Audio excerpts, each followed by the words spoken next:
అట్లాగే కోదండరామ్ సార్ వచ్చారు, మిగతా పార్టీల నాయకులందరూ వచ్చారు. వారందరికీ స్వాగతం పలుకుతూ ఇప్పుడు ఈ ధర్నాను ఉద్దేశించి సిపిఐఎంఎల్ న్యూ డెమోక్రసీ రాష్ట్ర కార్యదర్శి వర్గ సభ్యులు కామ్రేడ్ సాదినేని వెంకటేశ్వరరావు గారు మాట్లాడతారు.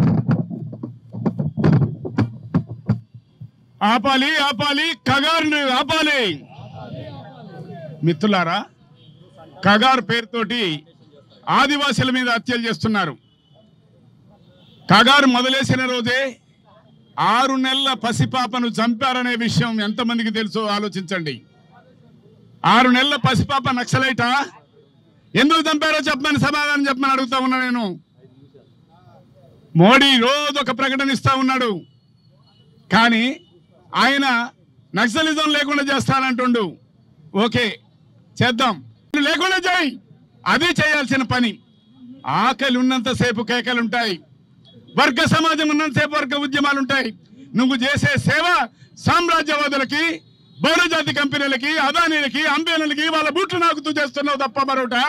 నువ్వు చేసిన ఎంఓయూల కోసమే ఈ కగారు పేరుతోటి ఆదివాసుల్ని, అక్కడున్న ఆదివాసీ చట్టాలని అతిక్రమిస్తూ తీసేయడానికి కావాల్సిన పద్ధతుల్లో తీసేయడానికి కావాల్సిన కుట్రలు తప్ప మరొకట.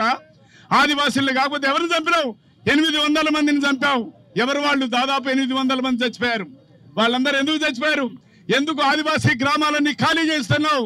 ఇప్పటికే కొన్ని గ్రామాలన్నీ ఖాళీ చేసి అనేక మందిని, అనేక వేల ఎకరాల భూముల్ని అప్పచెప్పావు. వాళ్ళ కాళ్ళ కిందున్నా, వాళ్ళ గుడిసె కిందున్నా, వాళ్ళ గూడు కిందున్నా, వాళ్ళ పోడు కిందున్నా ఖనిజ సంపదలని బడా బాబులకి అప్పచెప్పడానికి వేసే ఎత్తుగడ తప్ప మరొకట అనే విషయాన్ని అడుగుతా ఉన్నా. అందుకే మిత్రులారా, కగారు పేరుతోటి చంపొచ్చు, అర్బన్ నక్సలైట్ పేరుతోటి కాళ్ళు లేని సాయిబాబాని 9 సంవత్సరాలు జైల్లో ఉంచి చంపారు. ఏ కేసు లేదు, కొట్టేసినమన్నారు. ఆయన తుపాకీ పట్టుకొని మోడీని కాల్చడానికి అడవికి పోయిండని ఆయన్ని కేసులో పెట్టారు. ఆయన ఏ కేసు లేదని కొట్టేశారు 9 సంవత్సరాల తర్వాత. ఆ తర్వాత ఆయన 1 సంవత్సరానికి ఇక్కడ చనిపోయిన విషయం మీ అందరికీ తెలుసు. ఇది నడుస్తున్న వ్యవహారం.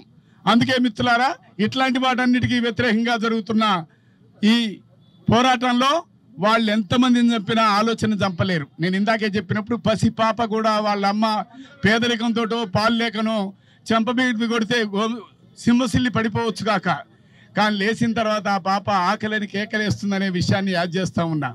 అందుకే ఆకలి కేకలు ఉన్నంతసేపు ఉద్యమాలు ఉంటాయనే విషయాన్ని మనవి చేస్తూ, ఆ ఉద్యమాలని ఎవ్వడూ ఆపలేడని, వర్గ సమాజం ఉన్నంతసేపు వర్గ ఉద్యమాలు ఉంటాయనే విషయాన్ని తెలియజేస్తూ, కగారు అమరవీరులకు జోహార్లు అర్పిస్తూ, ఆ అమరవీరుల బాటలో ప్రజలందరూ లేస్తారనే విషయాన్ని తెలియజేస్తూ, ఆపలేవు నీ హత్యలు అనే విషయాన్ని తెలియజేస్తూ, పేదరికం ఉన్నంతసేపు, ధనస్వాముల పక్షాలను ఉన్నంతసేపు పోరాటాలు ఉంటాయనే విషయాన్ని తెలియజేస్తూ, మార్క్సిస్ట్ లెనినిస్ట్ పార్టీ ఇప్పటికే దేశవ్యాప్తంగా ఈ కార్యక్రమాన్ని చేపట్టింది.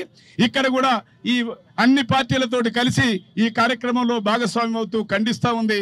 దీన్ని ప్రజలందరూ ఖండించాలని, ప్రజాస్వామికవాదులందరూ ఖండించాలని. ఆర్ఎస్ఎస్లు దేశభక్తుల, దేశద్రోహులు. 3 రంగుల జెండాని కూడా వాళ్ళ నాగపూర్ మీద ఎత్తలేదు కదా, నిజమేనా కాదా? గాంధీని చంపిన వాళ్ళు వాళ్ళేనా కాదా? గాడ్సే దేశభక్తులు అయిపోయిండు. ఇట్లాంటి వాళ్ళందరూ ఇవాళ నీతులు వల్లిస్తూ ఉన్నారు.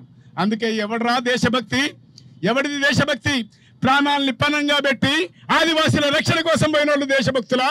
నువ్వా దేశభక్తివి? ఎవడు దేశభక్తులు అనే విషయాన్ని ఆలోచన చేయమని నేను అడుగుతా ఉన్నా. అందుకే మిత్రులారా, అలాంటి పోరాటాల కోసం, దేశభక్తితోటి ప్రజల కోసం, నువ్వు చెప్పిన కాన్స్టిట్యూషన్ ప్రకారమే 5వ 6వ షెడ్యూల్ ఏమంటుంది?